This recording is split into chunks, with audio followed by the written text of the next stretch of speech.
पढ़ रहे हैं कान की संरचना के बारे में। हमारे कान में कितनी बोन होती है, कहाँ पर होती है, किस तरह से दिखती है, आज हम उसके बारे में पढ़ेंगे।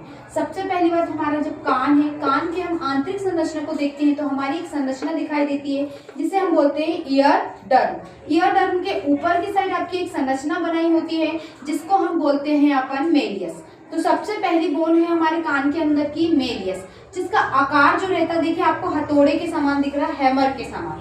फिर सेकंड वाली जो बोन होती है हमारी, उसको बोलते हैं हम इंकस। क्या बोलते हैं? इंकस। फिर इसके बाद हमारी लास्ट वाली जो बोन आती है उसको बोलते हैं हम स्टेपिस।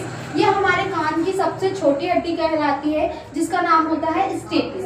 चलिए, इस प्रकार हमने कान में, हमारी एक कान में कितनी हड्डी होती है? 3, मेलियस, इंकस और स्टेपिस। सबसे कान की जो बाहरी हिस्सा रहता है जिसे हम क्या बोलते हैं? मेलियस।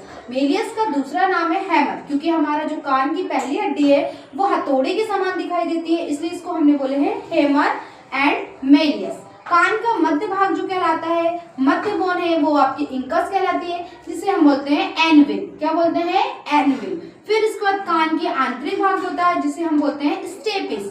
स्टेपिस मतलब घोड़े की नाल। जब अपन घोड़े में बैठते हैं तो उसकी पैर जिससे हम फंसा के बैठते हैं उसे बोलते हैं घोड़े की नाल। इस प्रकार हमारे कान में 6 बोन होती हैं। एक कान में कितनी हड्डी होती है? 3। और क्रम क्या बनता है हमारे कान का?